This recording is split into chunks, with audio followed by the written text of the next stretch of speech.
The Red Room. "I can assure you," said I, "that it will take a very tangible ghost to frighten me." And I stood up before the fire with my glass in my hand.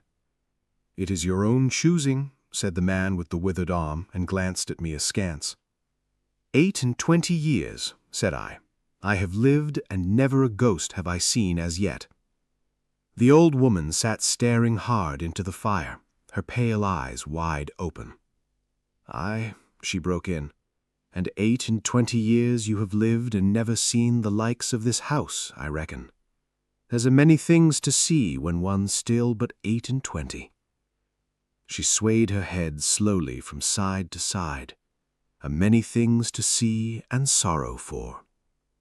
I half suspected the old people were trying to enhance the spiritual terrors of their house by their droning insistence. I put down my empty glass on the table and looked about the room, and caught a glimpse of myself, abbreviated and broadened to an impossible sturdiness, in the queer old mirror at the end of the room. "Well," I said, "if I see anything tonight, I shall be so much the wiser, for I come to the business with an open mind." "It is your own choosing," said the man with the withered arm once more. I heard the faint sound of a stick and a shambling step on the flags in the passage outside. The door creaked on its hinges as a second old man entered, more bent, more wrinkled, more aged even than the first. He supported himself by the help of a crutch. His eyes were covered by a shade, and his lower lip, half averted, hung pale and pink from his decaying yellow teeth. He made straight for an armchair on the opposite side of the table, sat down clumsily, and began to cough. The man with the withered hand gave the newcomer a short glance of positive dislike. The old woman took no notice of his arrival, but remained with her eyes fixed steadily on the fire. I said, "It's your own choosing," said the man with the withered hand, when the coughing had ceased for a while. "It's my own choosing," I answered. The man with the shade became aware of my presence for the first time, and threw his head back for a moment and sidewise to see me. I caught a momentary glimpse of his eyes, small and bright and inflamed. Then he began to cough and splutter again. "Why don't you drink?" said the man with the withered arm, pushing the beer toward him. The man with the shade poured out a glassful with a shaking hand that splashed half as much again on the deal table. A monstrous shadow of him crouched upon the wall and mocked his action as he poured and drank. I must confess I had scarcely expected these grotesque custodians. There is, to my mind, something inhuman in senility, something crouching and atavistic. The human qualities seem to drop from old people insensibly day by day. The three of them made me feel uncomfortable with their gaunt silences, their bent carriage, their evident unfriendliness to me and to one another. And that night, perhaps, I was in the mood for uncomfortable impressions. I resolved to get away from their vague foreshadowings of the evil things upstairs. "If," said I, "if you will show me to this haunted room of yours, I will make myself comfortable there." The old man with the cough jerked his head back so suddenly that it startled me, and shot another glance of his red eyes at me from out of the darkness under the shade, but no one answered me. I waited a minute, glancing from one to the other. The old woman stared like a dead body, glaring into the fire with lackluster eyes. "If," I said, a little louder, "if you will show me to this haunted room of yours, I will relieve you from the task of entertaining me." "There's a candle on the slab outside the door," said the man with the withered hand, looking at my feet as he addressed me. "But if you go to the Red Room tonight—" "This night of all nights," said the old woman softly, "you go alone." "Very well," I answered shortly, "and which way do I go?" "You go along the passage for a bit," said he, nodding his head on his shoulder at the door, "until you come to a spiral staircase, and on the second landing is a door covered with green baize. Go through that and down the long corridor to the end. And the Red Room is on your left up the steps. "Have I got that right?" I said, and repeated his directions. He corrected me in one particular. "And you are really going," said the man with the shade, looking at me again for the third time with that queer, unnatural tilting of the face. "This night of all nights," whispered the old woman. "It is what I came for," I said, and moved toward the door. As I did so, the old man with the shade rose and staggered round the table so as to be closer to the others and to the fire. At the door, I turned and looked at them, and saw they were all close together, dark against the firelight, staring at me over their shoulders with an intent expression on their ancient faces. "Good night," I said, setting the door open. "It's your own choosing," said the man with the withered arm. I left the door wide open until the candle was well alight, and then I shut them in and walked down the chilly, echoing passage.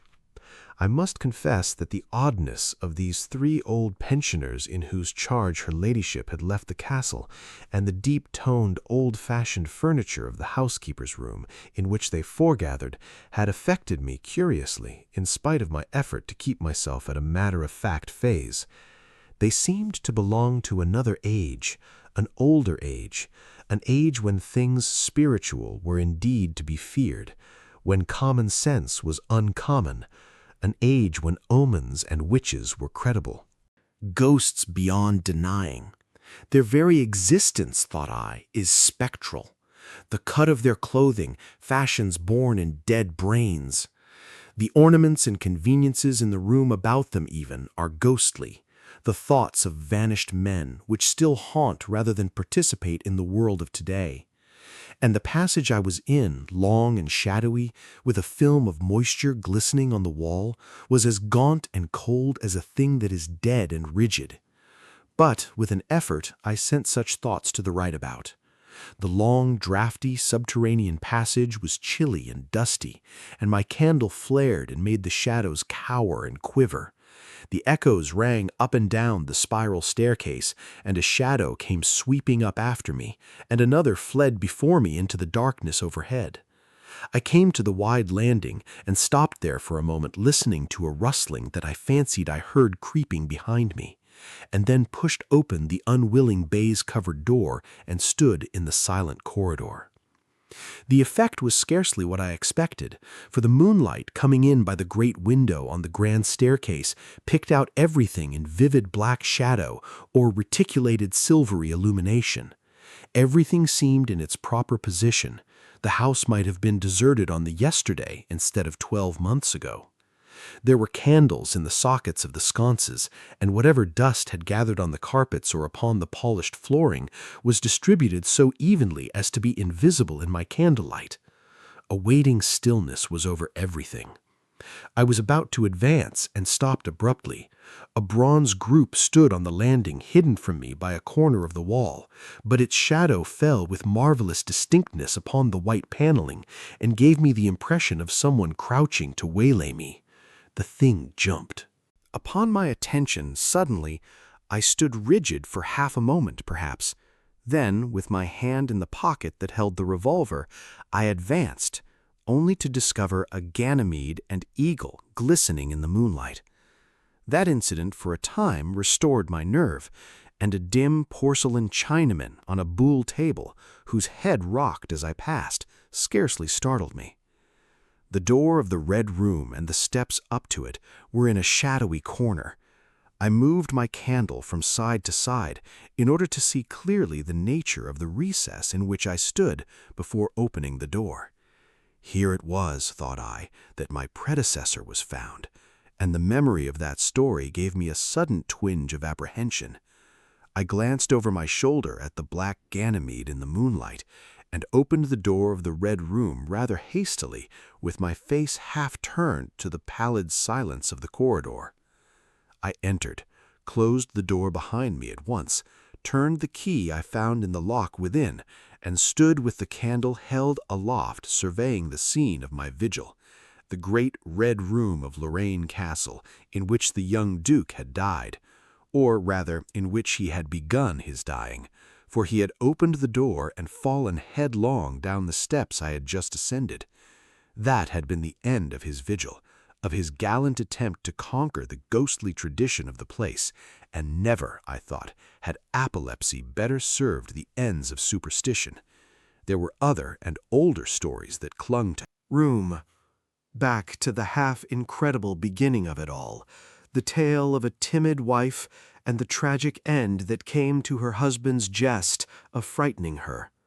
And looking round that huge, shadowy room with its black window bays, its recesses and alcoves, its dusty brown-red hangings and dark, gigantic furniture, one could well understand the legends that had sprouted in its black corners, its germinating darknesses.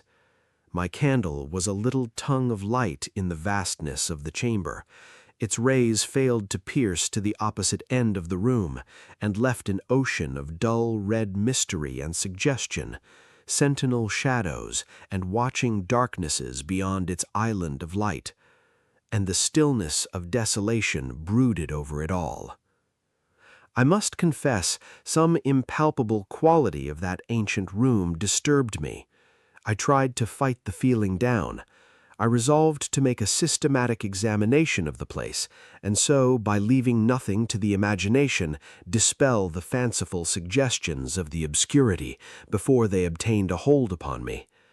After satisfying myself of the fastening of the door, I began to walk round the room, peering round each article of furniture, tucking up the valances of the bed and opening its curtains wide. In one place there was a distinct echo to my footsteps. The noises I made seemed so little that they enhanced rather than broke the silence of the place. I pulled up the blinds and examined the fastenings of the several windows. Attracted by the fall of a particle of dust, I leaned forward and looked up the blackness of the wide chimney. Then, trying to preserve my scientific attitude of mind, I walked round and began tapping the oak paneling for any secret opening. But I desisted before reaching the alcove. I saw my face in a mirror, white. There were 2 big mirrors in the room, each with a pair of sconces bearing candles, and on the mantel-shelf, too, were candles in china candlesticks. All these I lit, one after the other. The fire was laid, an unexpected consideration from the old housekeeper, and I lit it to keep down any disposition to shiver, and when it was burning well, I stood round with my back to it and regarded the room again. I had pulled up a chintz-covered armchair and a table to form a kind of barricade before me. On this lay my revolver, ready to hand. My precise examination had done me a little good, but I still found the remoter darkness of the place and its perfect stillness too stimulating for the imagination. The echoing of the stir and crackling of the fire was no sort of comfort to me. The shadow in the alcove at the end of the room began to display that undefinable quality of a presence, that odd suggestion of a lurking, living thing that comes so easily in silence and solitude. And to reassure myself, I walked with a candle into it and satisfied myself that there was nothing tangible there. I stood that candle upon the floor of the alcove and left it in that position. By this time, I was in a state of considerable nervous tension, although to my reason there was no adequate cause for my condition. My mind, however, was perfectly clear. I postulated quite unreservedly that nothing supernatural could happen, and to pass the time I began stringing some rhymes together, Inglesby fashion, concerning the original legend of the place. A few I spoke aloud, but the echoes were not pleasant. For the same reason, I also abandoned, after a time, a conversation with myself upon the impossibility of ghosts and haunting. My mind reverted to the 3 old and distorted people downstairs, and I tried to keep it upon that topic. The somber reds and grays of the room troubled me. Even with its 7 candles, the place was merely dim. The light in the alcove flaring in a draught and the fire flickering kept the shadows and penumbra perpetually shifting and stirring in a noiseless, flighty dance. Casting about for a remedy, I recalled the wax candles I had seen in the corridor, and with a slight effort, carrying a candle and leaving the door open, I walked out into the moonlight, and presently returned with as many as 10. These I put in the various knickknacks of china with which the room was sparsely adorned, and lit and placed them where the shadows had lain deepest, some on the floor, some in the window recesses, arranging and rearranging them until at last my 17 candles were so placed that not an inch of the room but had the direct light of at least one of them. It occurred to me that when the ghost came, I could warn him not to trip over them. The room was now quite brightly illuminated. There was something very cheering and reassuring in these little silent streaming flames, and to notice their steady diminution of length offered me an occupation and gave me a reassuring sense of the passage of time. Even with that, however, the brooding expectation of the vigil weighed heavily upon me. I stood watching the minute hand of my watch creep towards midnight. Then something happened in the alcove. I did not see the candle go out. I simply turned and saw that the darkness was there, as one might start and see the unexpected presence of a stranger. The black shadow had sprung back to its place. "By Jove," said I aloud, recovering from my surprise, "that draft's a strong one," and taking the matchbox from the table, I walked across the room in a leisurely manner to relight the corner again. My first match would not strike, and as I succeeded with the second, something seemed to blink on the wall before me. I turned my head involuntarily and saw that the 2 candles on the little table by the fireplace were extinguished. I rose at once to my feet. "Odd," I said. "Did I do that myself in a flash of absent-mindedness?" I walked back, relit one, and as I did so, I saw the candle in the right sconce of one of the mirrors wink and go out right away, and almost immediately its companion followed it. The flames vanished as if the wick had been suddenly nipped between a finger and thumb, leaving the wick neither glowing nor smoking, but black. While I stood gaping, the candle at the foot of the bed went out, and the shadows seemed to take another step towards me. "This won't do," I said, and first one and then another candle on the mantel-shelf followed. "What's up?" I cried, with a queer high note getting into my voice somehow. At that, the candle on the corner of the wardrobe went out, and the one I had relit in the alcove followed. "Steady on," I said. "Those candles are wanted," speaking with a half-hysterical facetiousness and scratching away at a match the while, "for the mantel candlesticks." My hands trembled so much that twice I missed the rough paper of the matchbox. As the mantel emerged from darkness again, 2 candles in the remoter end of the room were eclipsed, but with the same match I also relit the larger mirror candles and those on the floor near the doorway, so that for the moment I seemed to gain on the extinctions. But then, in a noiseless volley, there vanished 4 lights at once in different corners of the room, and I struck another match in quivering haste, and stood hesitating whither to take it. As I stood undecided, an invisible hand seemed to sweep out the 2 candles on the table.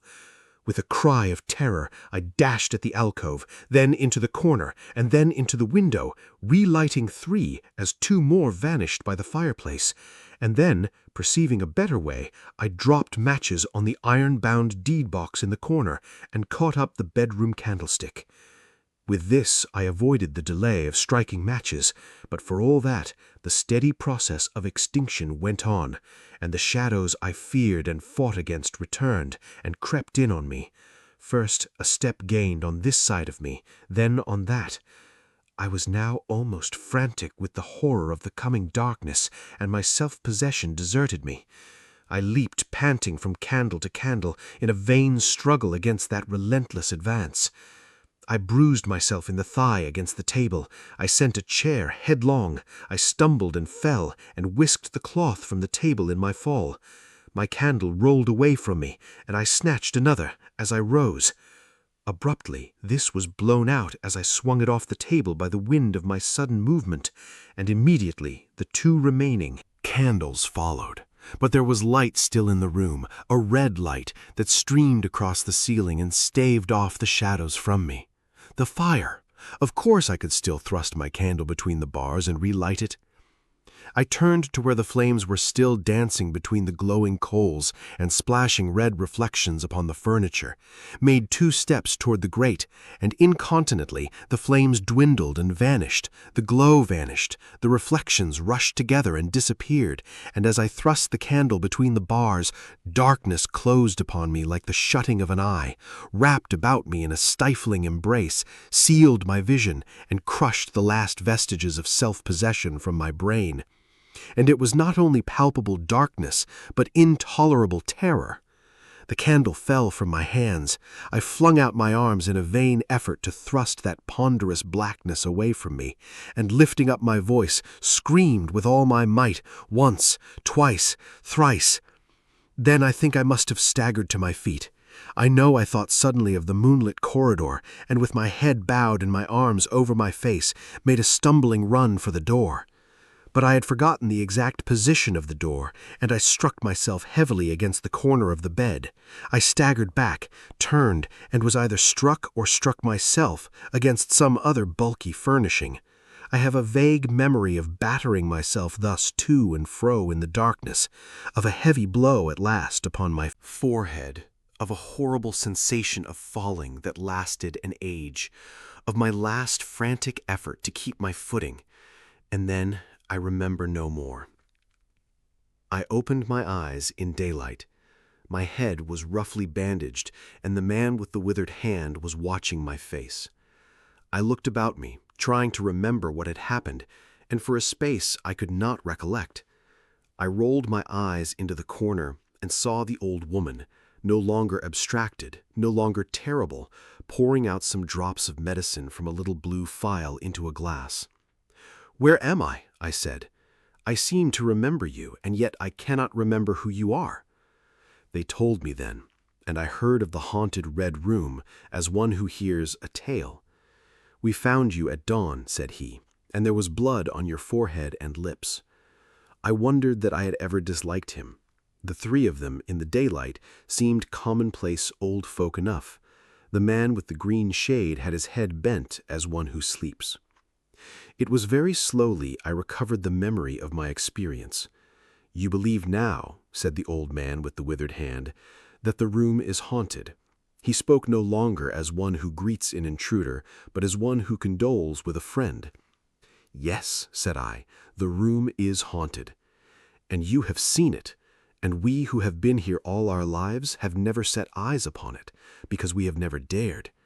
Tell us, is it truly the old Earl who—" "No," said I, "it is not." "I told you so," said the old lady with the glass in her hand. "It is his poor young countess who was frightened." "It is not," I said. "There is neither ghost of Earl nor ghost of countess in that room. There is no ghost there at all, but worse, far worse, something impalpable." "Well?" they said. "The worst of all the things that haunt poor mortal men," said I, "and that is in all its nakedness, fear. Fear that will not have light nor sound, that will not bear with reason, that deafens and darkens and overwhelms. It followed me through the corridor. It fought against me in the room." I stopped abruptly. There was an interval of silence. My hand went up to my bandages. The candles went out one after another, and I fled. Then the man with the shade lifted his face sideways to see me and spoke. "That is it," he said. "I knew that was it. A power of darkness. To put such a curse on a home, it lurks there always. You can feel it even in the daytime, even of a bright summer's day, in the hangings, in the curtains, keeping behind you however you face about. In the dusk it creeps in the corridor and follows you so that you dare not turn. It is even as you say. Fear itself is in that room, black fear. And there it will be, so long as this house of sin endures."